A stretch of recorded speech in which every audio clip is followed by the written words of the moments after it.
एवढंच पाहिजे. मंत्री कुठे आहेत? मंत्री साहेब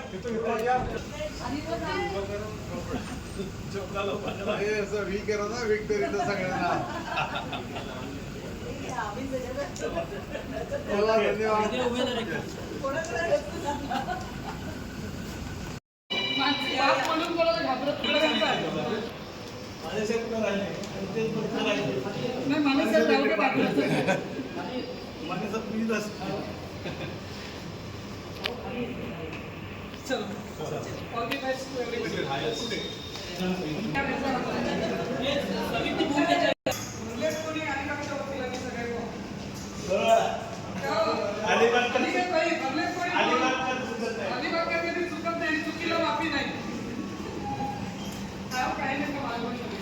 आज ती पुन्हा एकदा अधोरेखित झाली.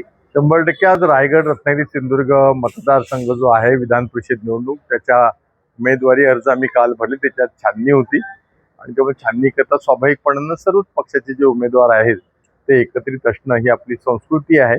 सर्व उमेदवार वैध ठरलेले आहेत आणि त्यामुळे आता 18 तारखेचं जे मतदान आहे ते निर्भीडपणानं सगळे मतदार मला करतील. आदरणीय उद्धव ठाकरे साहेब, आदरणीय आदित्य ठाकरे साहेब, आमचे शिवसेनेचे सचिव मिलिंद नार्वेकर साहेब, संजय राऊत साहेब, सुप्रिया सुळे, हर्षवर्धन सकपाळ या सगळ्यांनी मला महाविकास आघाडीचा उमेदवार म्हणून उमेदवारी दिली आणि मला खात्री आणि मला विश्वास आहे राजकारणाच्या पलीकडे जाऊन रायगड रत्नागिरी सिंधुदुर्ग जिल्ह्यातील मतदार मला विजयी करतील आणि एक परिवर्तन घडेल. अनिकेत तटकरे आणि तुमची सुद्धा भेट झाली, हास्यविनोद झाले.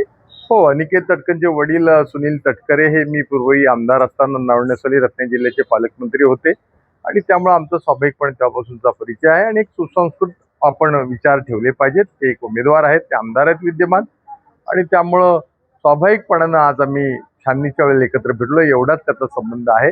परंतु 100% याच्यामध्ये चांगली लढाई होणार आहे आणि त्या लढाईमध्ये मी विजयी होणार मला विश्वास आहे.